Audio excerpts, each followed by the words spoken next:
Media support ఉంటే ఏం జరుగుతుంది అని చెప్తాను కదా.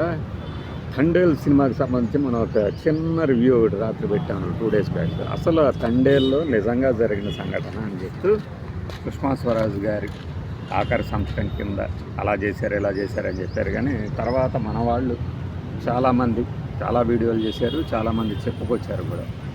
ఇది సోషల్ మీడియాలో చాలా పెద్ద ఇది జరుగుతుంది, మెయిన్ స్ట్రీమ్ మీడియా కూడా కొంత చేస్తూ ఉంది. ఏమిటయ్యా అది అంటే, ఈ యొక్క తండేలుకి సంబంధించిన రాజు ఎవరైతే ఉన్నాడో కథానాయకుడు, అతను కానీ ఇంకొక 22 మంది కానీ వీళ్ళందరూ జగన్మోహన్ రెడ్డి గారి ప్రోత్సాహంతోనే అప్పుడు బయటికి రావడం జరిగింది. ఆయన ప్రభుత్వం తీసుకున్నటువంటి చర్యలతోనే బయటకు వచ్చారు. ఆ తర్వాత ఒక 5 లక్షల రూపాయలు ఆర్థిక సాయం ప్రతి కుటుంబానికి ఆయన చొరవతోనే తీసుకొని రావడం జరిగింది అని ఆ కుటుంబ సభ్యులు సినిమా చూసిన తర్వాత కూడా వచ్చి చెప్పారు. అట్లానే జగన్మోహన్ రెడ్డి గారి ప్రస్తావన ఎందుకు లేదు అని ప్రశ్నిస్తున్నారు. నిజమే కదా. ఇదే విషయాన్ని ఒకవేళ ఇప్పుడున్న ప్రభుత్వం కనుక చేపట్టి ఉంటే అప్పుడు ఎలా ఉండేది?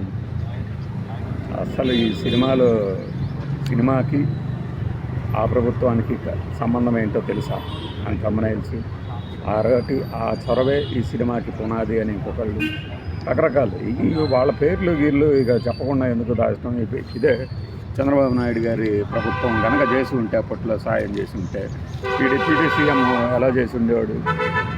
నేను తెలుసుకుంటే నాకు చాలా ఆశ్చర్యం అనిపించింది. అప్పట్లో చంద్రబాబు గారు సహకారము, ఆయన ప్రోత్సాహంతోనే ఇంతమంది మత్స్యకారులు బయటకు వచ్చారు అంటే నాకు చాలా ఆనందంగా ఉందని ఒక ఆయన. ఏం బ్రదర్, ఈ రోజున చూస్తే పరిస్థితికి వచ్చాము, ఒక సినిమా తీసే పరిస్థితికి వచ్చాం. మనము చేసినటువంటి పనులే మనకి భవిష్యత్తులో మిగులుతాయి. ఈ రేంజ్లో ఉండేదా లేదా? ఎలివేషన్ ఖచ్చితంగా ఉండేది కదా. కానీ మనకి చేసేదే తక్కువ, ఆ మంచి పనులు కూడా చెప్పుకోలేము. ఇప్పటికైనా చూడండి, ఆ సాక్షి ఛానల్లో దీని గురించి ఇంతైనా ప్రస్తావన ఉంది.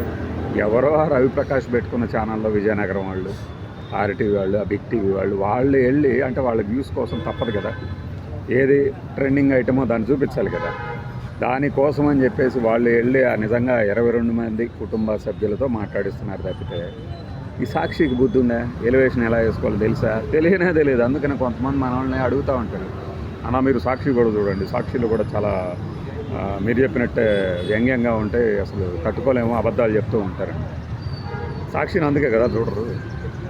సాక్షి లైన్ అండ్ లెంగ్త్ అనేది అందరికీ తెలుసు కదా, పిచ్చి ఏంటి అదేంటనేది. ఈశ్వర్ గారు మరి ఏమైనా చేయాలని ఉన్నా ఆయన చేయలేడు, అది వేరే విషయం. మరి తండేలకు సంబంధించి సుష్మా స్వరాజ్ గారిని నేను నాగార్జున ఫ్యామిలీ వెళ్ళి కలిశారు అనగానే దీనికోసం వెళ్ళారేంది, సినిమాలో మీ గురించి భలే గొప్పగా చెప్పామంటాను కానీ నిజంగా వెళ్ళింది ఆయన దానికేనంట. చెప్పారట మోడీ గారితో, సుష్మా స్వరాజ్ గారి పాత్రను చూపించాను. ఆయన ఏమనుకొని ఉంటాడు, నా పాత్ర లేదు కదా, సుష్మా స్వరాజ్ గారిది కదా అనుకొని ఉంటాడు అంతే. ఎందుకంటే తెలియకుండానే ఒక 2 వర్గాలు ఉండే ఎప్పట్లో బీజేపీలో, ఇప్పటికి కూడా కొంతమంది ఉన్నారు. అదే మోడీ ప్రభుత్వ హయాం ఇంకా దాన్ని గుజరాత్ తీరంలో అంటే ఆయనకు ఒళ్ళుమండి ఉంటుంది. అంటే మా వాళ్ళకి వ్యతిరేకంగా మీ వాళ్ళు వచ్చేసి ఇక్కడ ధర్నా చేసి డబ్బులు తీసుకొని పోయారా అనుకొని కూడా ఉండవచ్చు. మరి జగన్మోహన్ రెడ్డి సీఎంగా ఉన్నప్పుడు జరిగినటువంటి ఆ మంచి అప్పటి ప్రభుత్వం లేదంటే ఇప్పటి ప్రభుత్వం వీళ్ళెవరూ గుర్తించకపోయినా ఆ 22 కుటుంబాల వాళ్ళు మాత్రం గుర్తుంచుకున్నారు. అందుకనే చూడండి, ఇప్పుడు కాదు ఇంకా 2-3 రోజుల తర్వాత కూడా చేస్తూనే ఉంటారు ఇంటర్వ్యూలు. వాళ్ళందరూ ఏం చెప్తున్నారు ఏనండి, వాళ్ళు వీళ్ళు అందరూ చేస్తున్నారు. కానీ జగన్ గారు చేసిన సాయాన్ని మాత్రం మేము మర్చిపోలేమని ఆ రాజు తల్లి చెప్తుంది. రాజు తల్లే చెప్తుంది. ఏది కథానాయకుడు తండేలు అంటే, తండేలు అంటే నాయకుడు అంట కదా, ఆ నాయకుడు తల్లే చెప్తుంది అనమాట. రియల్ తండేలు తల్లి అంటే ముందే అన్నది. అందుకే మీడియా సపోర్టు ఉంటే ఎలాంటి ఎలివేషన్లు వేసుకోవచ్చు.